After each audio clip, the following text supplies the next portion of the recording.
ఒక్క నిమిషం.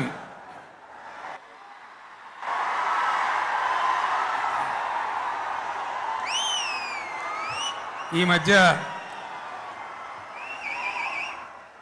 కాశ్మీర్లో మన దేశం యొక్క అమాయకులైనటువంటి 28 మంది బిడ్డలను టెర్రరిస్ట్ ముష్కరులు దారుణంగా బలితీస్తున్నారు. కాబట్టి మనం ఇంత పెద్ద సభ జరుపుకునే ఈ సందర్భంలో అందరికీ కూడా ప్రార్థన గోల బంద్ చేసి ఒక్క నిమిషం కాశ్మీర్లో బలి అయిపోయినటువంటి ఆ సోదరుల కోసం మనం నివాళి అర్పించుదాం, మౌనం పాటించుదాం. ఎక్కడి వాళ్ళు అక్కడనే దయచేసి మౌనంగా ఉండాలని విజ్ఞప్తి.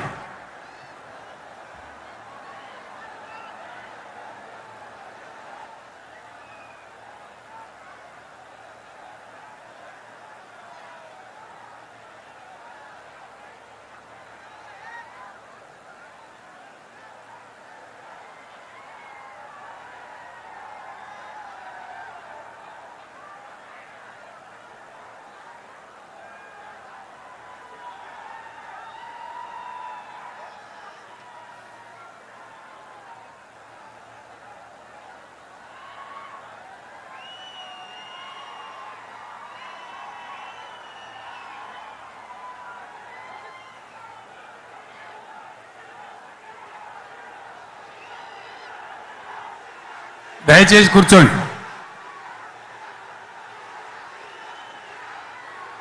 స్వాగతోపన్యాసం మాజీ మంత్రివర్యులు శ్రీ దయాకర్ రావు గారు.